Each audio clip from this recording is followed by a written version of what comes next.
Under the Speaker's announced policy of January 3, 2001, and under a previous order of the House, the following members are recognized for 5 minutes each. Mr. Paul from Texas. Gentleman is recognized for 5 minutes. Thank you, Mr. Speaker, and I ask unanimous consent to revise and extend my remarks. Without objection. Mr. Speaker, soon we hope to have hearings on the pending war with Iraq. I'm concerned that there are some questions that won't be asked and maybe not even allowed to be asked. Here are some questions I would like answered by those who are anxious to start this war. Is it not true that the reason we did not bomb the Soviet Union at the height of the Cold War was because we knew they could retaliate? Is it not also true that we are willing to bomb Iraq now because we know it cannot retaliate, which just confirms that there is no real threat? Is it not true that those who argue that even with inspections we cannot be sure that Hussein might be hiding weapons, at the same time imply that we can be more sure that weapons exist in the absence of inspections?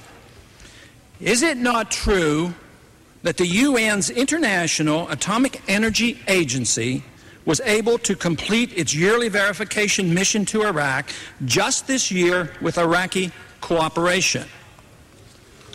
Is it not true that the intelligence community has been unable to develop a case tying Iraq to global terrorism at all, much less the attacks on the United States last year?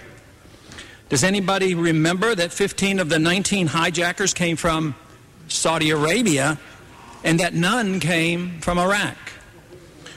Was former CIA counterterrorism chief Vincent Canestraro wrong when he recently said there is no confirmed evidence of Iraq's links to terrorism?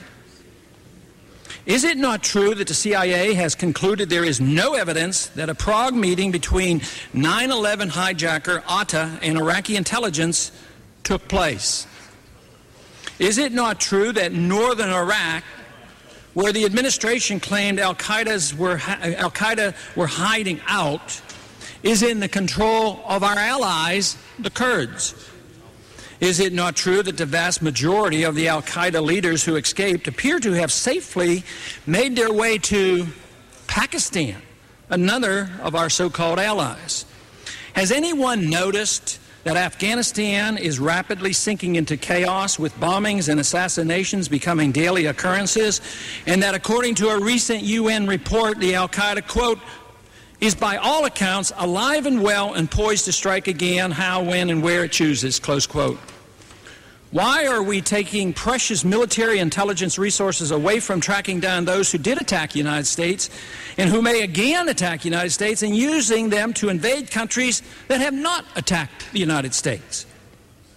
Would an attack on Iraq not just confirm the Arabs' worst suspicions about the United States? And isn't this just what Osama bin Laden wanted to have happen? How can Hussein be compared to Hitler when he has no navy, no air force, and now has an army 1/5 the size it was 12 years ago, which even then proved itself totally inept in defending itself? Is it not true that the constitutional power to declare war is exclusively given to Congress? Should presidents, contrary to the Constitution, allow Congress to concur only when pressured by public opinion? Are presidents permitted to rely on UN permission to go to war? Are you aware of a Pentagon report studying charges that thousands of Kurds in one village were gassed by the Iraqis, which found no conclusive evidence that Iraq was responsible, that Iran occupied the very city involved, and that evidence indicates, according to this Pentagon report, the type of gas used was more likely controlled by Iran, not Iraq? Is it not true that between 100 to 300,000 U.S. soldiers have suffered from Persian Gulf War syndrome from the first Gulf War, and that thousands may have died? Are we prepared for possibly thousands of American casualties in a war against a country that does not have the capacity to attack the United States? Are we willing to bear the economic burden of a $100 billion war against Iraq with oil prices expected to skyrocket and further rattle an already shaky American economy? How about an estimated 30 years occupation of Iraq that some have deemed necessary to build democracy there? Iraq's alleged violation of UN resolutions are given as a reason to initiate an attack. Yet, is it not true that hundreds of UN resolutions have been ignored by various countries without penalty? Did former President Bush not cite the UN resolution of 1990 as the reason he could not march into Baghdad, while supporters of a new attack assert that it is the very reason we can march into Baghdad? Is it not true that, contrary to current claims, the no-fly zones were set up by Britain and the United States without specific approval from the United Nations?